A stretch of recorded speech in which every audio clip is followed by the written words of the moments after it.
Ang simbahan ng sugod ni siya sa 1997. Ang mambal ko lang bilang isa ka asawa ng pastor, no?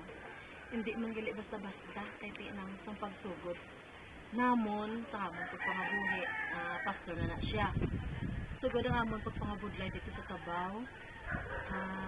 Damo man tong amon nga mga kabudlayan. Asa na sang ulihin nga gintawag si pastor dito sa Talisay. Ang simbahan sa una sa Rizal Street. Ikopot sila ni Sister Geneva, ang iyang panimalay.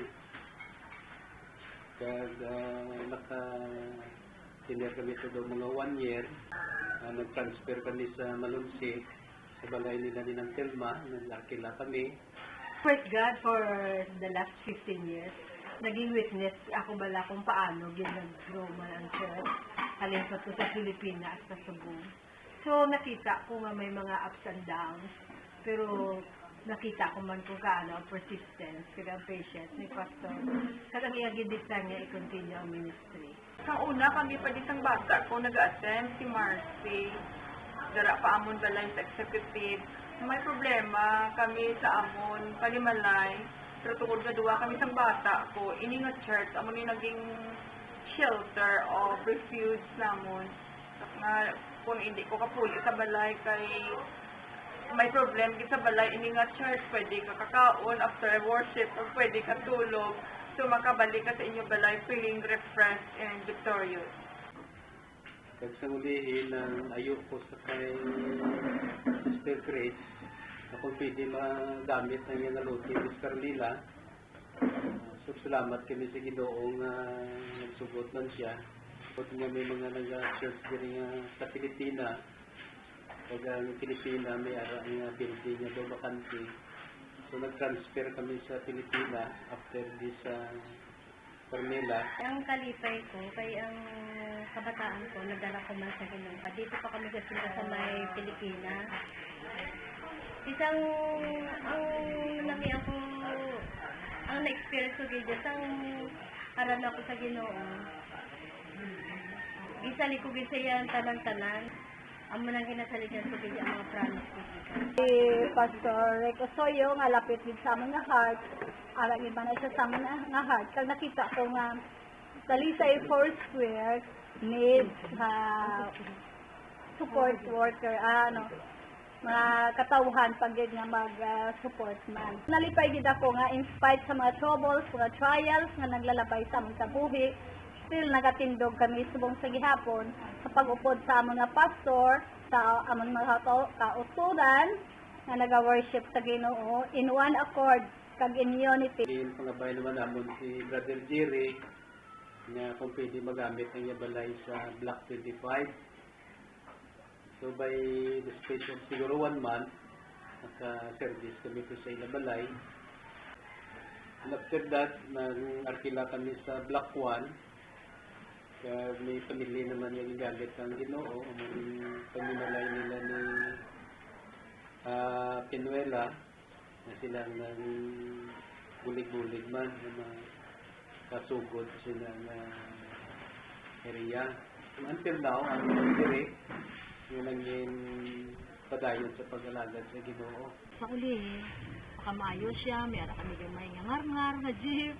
So dyan, di ko ito kaya mo ito yung nagamit namon man pakatupa ka din sa Bacolod. Kaya diri man nagamit ito namon diri sa ministry sa Talisay. At sa nang uli, nakakuha siya sa gamay nga ng multi-kabala. Kasadya ginasaman sa ito mga young people, lagaw kung diin-diin, mag-study. Although may mga ups and downs, pero Ginoo ay pabaya sa amin. May mga problema, pero hindi ka na malikawan. Ang Ginoo sa pakamay sa amin. Asa subong, tungod sa blessings ng Ginoo, ari na, may gamay kami nga, may magabit-gamit si pastor nga sa lakyan nga daw, makomportable na sa ginagamit sa Ginoo para sa pagtrabaho para sa Ginoo. Sa una, kung nagadali malang ko today, that's why nag-abroad ko. I was blessed nga pagbalik ko dire, naglapad na, may stage na tang simento, kag nagnami na aton atop, kag nagnami man aton mga siya. So God is in this church. dako ko gid na pasalamatan nga ang akon family labi ni si Lynette naging supportive sa ministry. Then, ang mga bata sa una gagmay pa ba subong mga dalago na sila ka naging faithful man sila sa pag-serve sa Ginoo. Praise God man nga hindi lamang nakita ko ministry, nakita ko man si pastor kag ang mga kaupod naton diri sa church nga mga friend nga kung ano man nagakatabo sa personal life, naging supportive man sila sa kada isa sa amin. Ang amo na pagsasamahan, sobra pa sa magkaparyente. Daw hindi mo bala maibaylo sa mga totoong paryente mo, mas sobra pag-in. The comfort of God is what we really need, but the comfort of our fellow brother and sister is also a great comfort to us. Just praise the Lord for our fellowship. And maybe we encourage one another to gather some more souls to join with us in here in Talisay. So, salamat kami tungod sa sulod sa kinsikan tubig nga amon pag pangalagad sa Ginoo. May mga tao siyang ginagamit nga amon ang nagpatag sa inspirasyon sa amon sa pagpadayon sa pagpangalagad sa Ginoo. So, this is our 50th anniversary, 15th anniversary na naging victorious kami until now tungod sa pagbulig sa Ginoo sa amin. So, salamat gid nga Ginoo padayon ng kamaayo sa atin na sa kanilang okasyon. God bless us. Amo ini ang Foursquare Gospel Church Talisay. So, praise the Lord. God is good.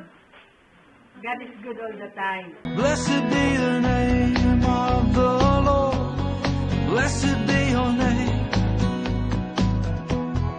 Blessed be the name of the Lord. Blessed be your glorious name.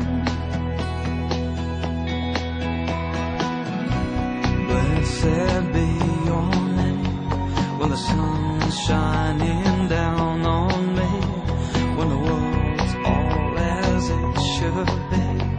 Blessed be your name. Blessed be your name on the road marked with suffering, though there's pain in the offering. Blessed be your name.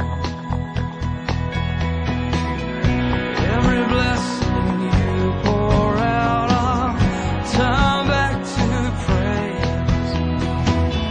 When the darkness closes in, Lord, still I will say, blessed be the name of the Lord. Blessed be your name. Blessed be the name of the Lord.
blessed be your name. From the rising of the sun over us to the setting of the same. Though there's pain in the offering, oh, blessed be your name. Blessed be, blessed be, blessed be.